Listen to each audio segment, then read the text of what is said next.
Najbolji način da budete sigurni u kvalitetu povrća koje konzumirate jeste da ga sami uzgojite iz sjemena. No, to ne ide samo tako. Mnogi su faktori koji se moraju ispuniti kako bi dobili snažne biljke. Danas ćemo spomenuti 3 važna faktora kod uzgoja: kvalitetan supstrat, dezinficirano sjeme i optimalna opskrbljenost vodom. O uzgoju biljaka pojedinačno i koje uslove zahtjeva koja biljka imate dosta savjeta na našem kanalu. Kako bi bili dio naše zajednice, zapratite naš kanal gdje izmjenjujemo iskustva, dijelimo provjerene savjete, trudimo se biti pomoć svim novim zaljubljenicima u vrtlarstvo i onima koji žele proširiti vidike. Uzgoj presadnica je zahtjevan posao jer se moraju osigurati optimalni uslovi za rast biljaka tokom hladnijeg razdoblja. Vrlo je važno da kupite kvalitetno sjeme provjerenog proizvođača, a ipak najbolja opcija je da ostavite sjeme od povrća koje imate u vrtu i koristite ga za narednu sezonu. Na našem kanalu imate video o tome kako pravilno prikupiti i skladištiti sjeme, pa ga svakako potražite. Samo sjeme se prije sadnje može provjeriti potapanjem u vodi, pa svo sjeme koje pluta na površini bacite jer je ono šuplje i prazno, a ono na dnu je kvalitetno i njega možete iskoristiti. Prije sadnje sjeme obavezno dezinficirajte u čaju od kamilice i ostavite u maramici koju ste sa čajem natopili, kako bi odradili proces naklijavanja sjemena. Na taj način ćete ubrzati samo nicanje vaših biljaka jer će sjeme već imati svoju klicu i jednostavno ga lagano stavite u zemlju da te klice sačuvate i ne oštetite. I naravno da sve i o ovom procesu imate već u posebnom videu na našem kanalu. Vrlo je važno i da odaberete pravi supstrat.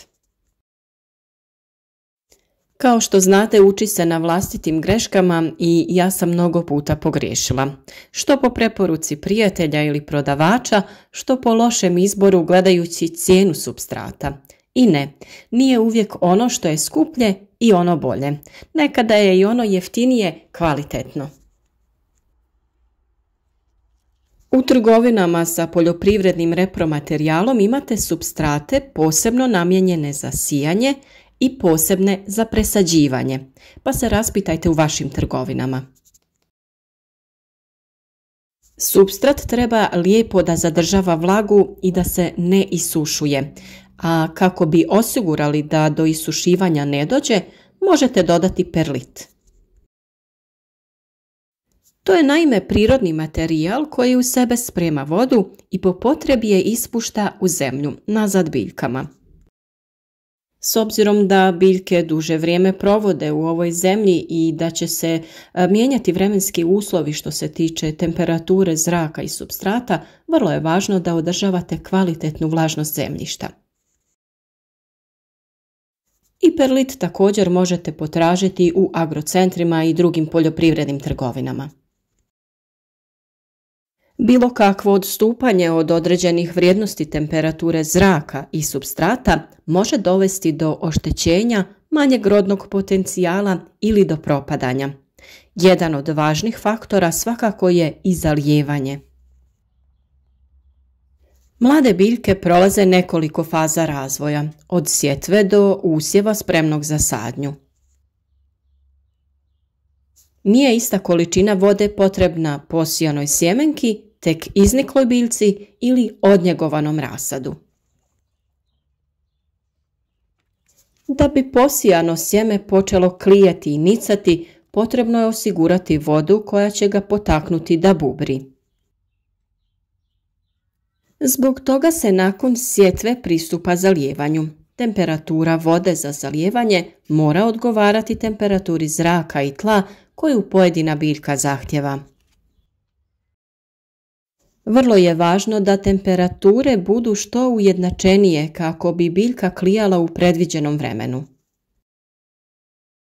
Najbolje je posudu sa sjemenom nakon zalijevanja prekriti folijom u cilju sprječavanja brzog isušivanja površinskog sloja supstrata jer će folija osigurati ujednačenu vlažnost. A na našem kanalu imate video kako da pripremite klijalište u kojem ćete biljkama osigurati sve potrebne uslove koje one zahtijevaju. Vrlo je bitno da se sjemenke neće isušiti, a što može biti vrlo opasno u fazi klijanja i nicanja. Čim se primijeti pojava biljaka, folija se tada skida. Nije dobro da dođe do isušivanja supstrata jer bi tada došlo do prekida ili zastoja u razvoju klice, te na kraju i do propadanja usjeva.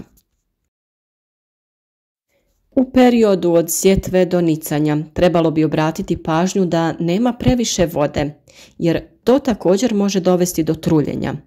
Suvišna vlaga u supstratu može biti okidač za pojavu niza oboljenja koja dovode do propadanja mladog rasada. Kao što sam rekla, 3 važna faktora koja će spriječiti to propadanje rasada su kvalitetan supstrat, kvalitetno i dezinficirano sjeme i optimalna opskrbljenost vodom. No osim ova 3 uslova na pojavu bolesti djelovati će i temperatura zraka i supstrata, vlažnost zraka te ishrana biljnim hranjivima. Nakon nicanja mlade presadnice najbolje je zalijevati u jutarnjim satima. Razlog tome je što će se do večeri tretirana površina osušiti kao i površina supstrata. Na taj način smanjiti će se mogućnost zaraze i bolesti.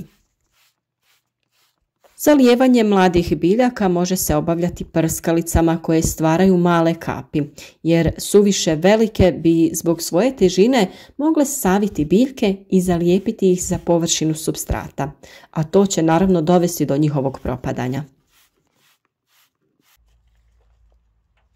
Nakon što biljke izniknu i malo narastu, način zalijevanja se mijenja, jer se listovi ne smiju previše močiti. Za neke vrste povrća, to jest za mnoge, bolje je kada se navodnjavanje obavlja preko korijena. Na taj način će se izbjeći vlaženje listova. Takav je slučaj najviše sa paradajzom i patliđanom.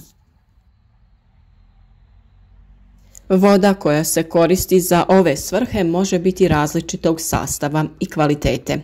To će djelovati na učinkovitost i može izazvati određene posljedice.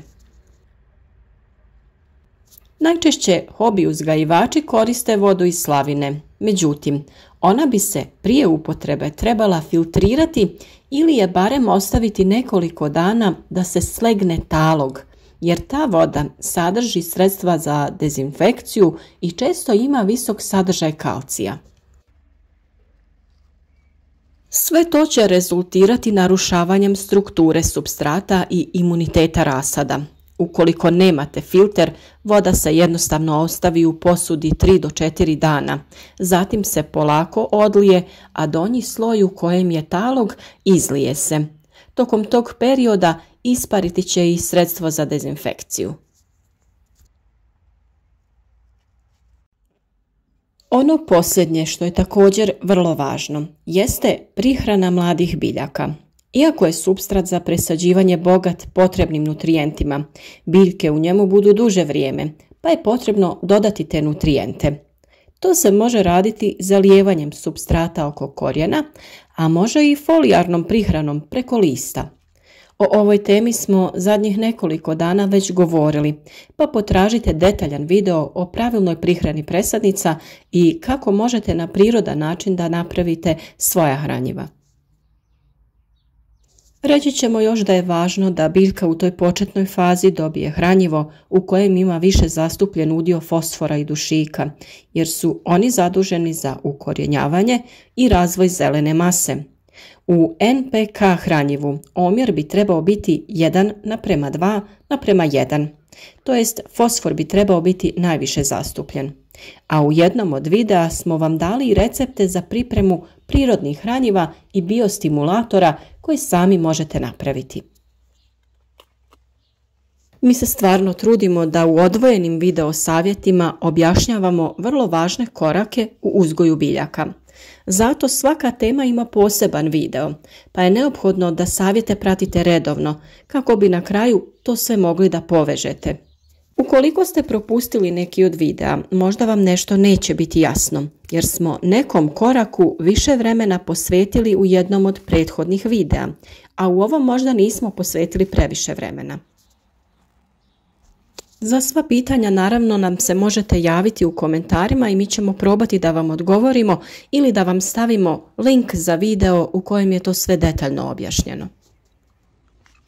Ništa, nadamo se da će to biti dovoljan razlog da zapratite naš kanal kako bi na vrijeme dobili sve neophodne savjete da imate uspješan vrt, kvalitetne i otporne biljke, jer vidite koliko je početak vrlo važan.